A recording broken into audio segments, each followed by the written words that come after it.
because we need to have everybody understand this stuff from a very basic level and move forwards. For the understanding, this is very doable. They're very simple concepts. You just do it step by step. I've outlined all those steps. It's actually 5 steps and 42 tasks. Let's get into it. I'll tell you what it's about. Going backwards, not forwards. So, the new product development plan. What I've created here is a spreadsheet, in essence. And this spreadsheet is in 2 parts.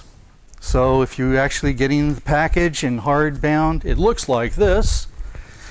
And what's in here is the development plan. So every one of these topics has actually got a description, very brief description, one that you can really understand simply. But what we're doing here is defining all the little buzzwords that are in the industry, okay? You read through this, you'll understand at the end what each one of these different steps entails and what its goal is, and then how to get there. So there's a plan, there's a couple of scratch sheets that let you go through the plan and check off when you've got your progress done. The idea is that it's really 2 spreadsheets. One is to get to your first model. You actually have a proof of concept, a working model. The second half, which happens concurrently, is getting your presentation ready. So at the end of this product development plan, you have your working model, you have your presentation ready, you know what you've got to say, how you've got to say it, and you've got it in a presentation that you can give in 8 minutes or less to convince people that your idea is great and go on to the next step. So where does this start? This starts as a pre-start. How many of you have been in my office and we've talked about this plan as a short? And go ahead and raise your hands. Well, if you remember correctly, those notes I have on the board really have the whole, all the steps laid out that every inventor I've ever met had to go through. Okay, it starts with, especially nowadays, the IP search. On this chart, we talk about capturing the idea, because a lot of people, if you remember, the first mistake inventors make, and the 17 mistakes inventors make, is you didn't even capture the idea. So we talked to you a lot about the techniques. Anything that you like to do, messaging yourself, writing on your hand, whatever, capture the idea and then sketch it, cartoon it. Doesn't matter how great an artist you are, just capture the idea, draw it as a cartoon on one side of the paper and describe it on the other, draw some lines. Just capture that idea, okay? Now, web search. I can't tell you how many times somebody comes in, they're all excited about their idea, and I pull out my phone and I say, you know, is there a such and such a thing? And here's the pictures of all of them that are on the market. Oh, please Google search your ideas before you take a lot more steps. Patent search. Now, that's very important because, as you've heard tonight talking about licensing and other things, for you to sell an idea, you have to own it, at least the perception of ownership, and that's called a provisional patent or patent filing. You don't want to be getting a letter to say cease and desist, so it's worth the time and effort to go through and see if something's been patented or if it's been filed. Oftentimes you might find that your idea is still a little different, and that's all it takes to be able to be patentable. So don't give up if you find something close. Figure out what your unique selling point is, and that's how you're going to differentiate it. Your patent search. Now the next thing is, okay, you've gone through and you've figured out that there's nothing on the market, that the patent looks like you could get something because nothing else has been filed there.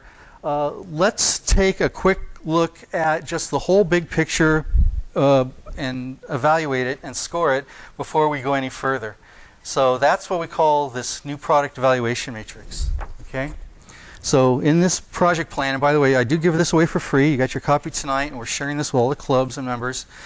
The steps on this, if you look at this, I'm asking really for you to think of 10 issues that if you judge them correctly, you'll at least be objective with your idea.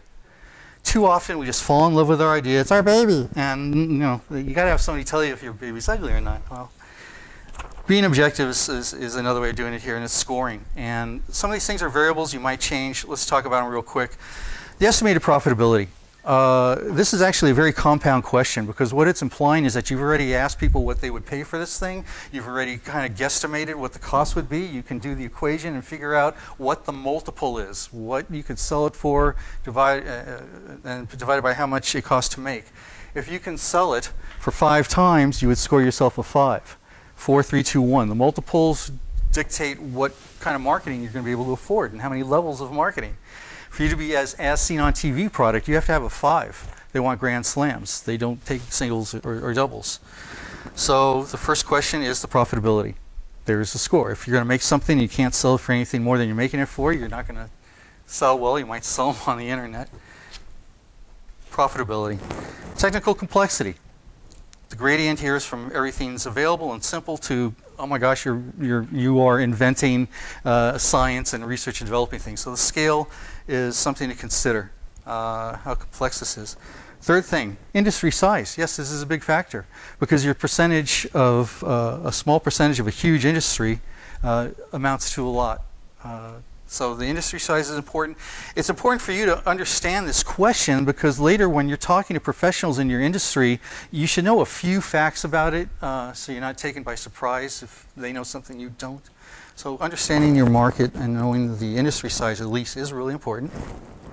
How many competitors? Again, the market research. If you're in a wide open field, that's a factor. Believe it or not, if there's no competitors, you're trailblazing. What do trailblazers get? The arrows in their back. There's times when it's actually better to follow a path where there are products already that have been introducing the idea and you've got the better one to follow up and wipe them out with. Next question, halfway through here, the number of patents. That's the number of players, the number of licensees that are out there. It's all relevant. So knowing how many people actually have patents in the area. The next question is the uniqueness. Just because there aren't that many patents doesn't mean that you can actually patent something. Is it really obvious? Is it, well, how unique is it is the question here. So there's a bit of a judgment to go through on that. I talk about regulatory agencies because a lot of people don't understand, especially like for medical things, how many steps and regulatory agencies get involved, and they all cost money and time and models and paperwork, and so it can get quite arduous. So I count the number of agencies. I mean, just getting a UL approval is 5,000 to 6,000. They destroy a model or two. It takes about 6 months. Other things, things that produce radio waves and so on and so forth, you have to go through other testing facilities and get their certifications and approvals. And then, yeah, to the end of where you're going into medical and you've got to get the electrical, the RF, the medical, FDA approval, and then you still don't have a billing code, so you may not get any money off of it. Things to consider, though, before you start a project. Okay, the development costs. Now, this is a scale here. If you know, the 100,000 is your lunch money, you can move that scale. And I'd like to talk to you after this, by the way. Otherwise, you know, this is important because you're going to end up really doing a SWOT analysis, a strength, weakness, opportunity, threats, on yourself. Where is your place in life? Are you ready to take on this challenge? How far can you go before you have to create cash? These issues, the development costs become a huge factor in that. Many of us have, you know, we've gone into our savings or taken a second on the house because we had such confidence in our product idea that gave us a budget. So to think beforehand how big this number is really important. So, you know, am I doing this out of my own assets or am I bringing investment money in? What's the scale of this project in economics is something to consider before you jump into it. Really, last question here is kind of a trick question. I say the estimated unit sales per year. If you're coming in saying you're doing millions in the first year, we have to have a reality check because that usually doesn't happen, but it can. It can. Going through this, grading yourself. If you're getting a score of, what is it here? If you're 33 to 38, we think there's additional facts.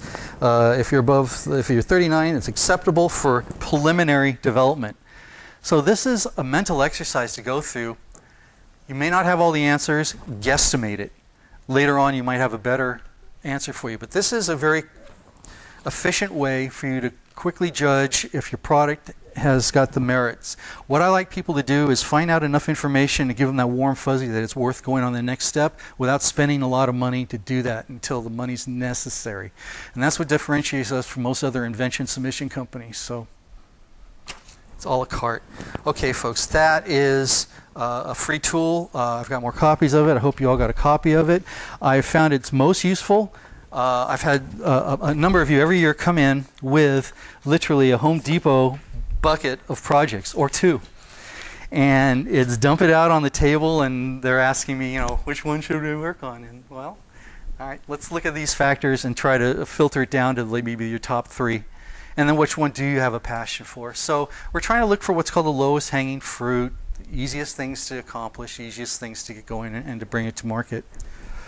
All right, so you're going through this, and if it all looks great, then the provisional patent filing. This is all before we even really started the project, okay? This homework saves so much time and effort. So let's talk about what the next thing is, because this won't only just save you time and effort. As our friend Ed Balian says, this can make $1 million, this can save you $1 million or make you $1 million, the focus groups. The focus groups are the most essential things. Later I'll talk about resources, and I talk about Dr. West's video and the idea that you use focus groups to evaluate the product and recreate it till it's where it's a customer accepted idea. That goes back to the definition of product development, is bringing to the market a customer accepted idea from initial concept through design and into manufacturing on a predetermined cost, budget, and schedule. So the key words in there is a customer accepted idea, because if you try to bring a product idea that hasn't been vetted or looked at by anybody, it's your baby and people might want to see it a little bit different. One chance for that first impression. Okay. So we're going through the focus groups because we want to chart the results, because the results get used into what are the next stages of what are actually writing the specs and designing the thing. So we're not designing anything until we've got some ideas of what people want and how they would use it.